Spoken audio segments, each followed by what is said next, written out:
I started smoking when I was about 15 and I gave up smoking when I was about 42.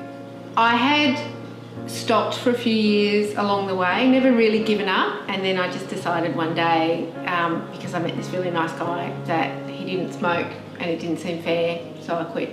I think if I'd kept smoking, I would not have the level of fitness that I have now and the ability to work as long as I work.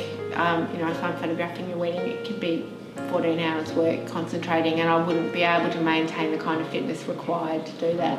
I did notice that after a year or so that I was less prone to getting colds, and that I felt that my health over the last 10 years has not deteriorated as much, so that I feel like I'm generally healthier now. Yeah, so one thing that really worked for me was thinking about the trigger points for smoking, i.e. sitting down having a cup of coffee or a drink.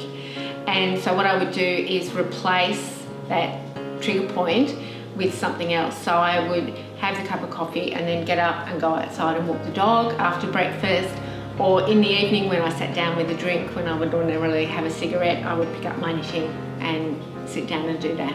So one thing I noticed since I quit was that, which was another benefit, is that my skin really improved, and that if I compare my skin in my 50s with some of my friends' skin who still smoke, my complexion is so much better and clearer than theirs, and I can really see that as being one of those benefits that I got from quitting. Yes, I gained weight, and it's really hard not to replace smoking with eating, and that's really hard to manage.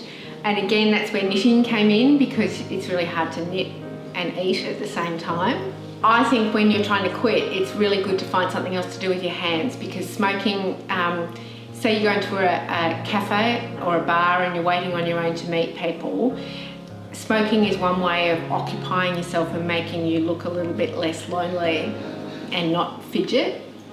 So either having your knitting or now perhaps something to do on your phone is a really good way of actually occupying yourself without having a cigarette.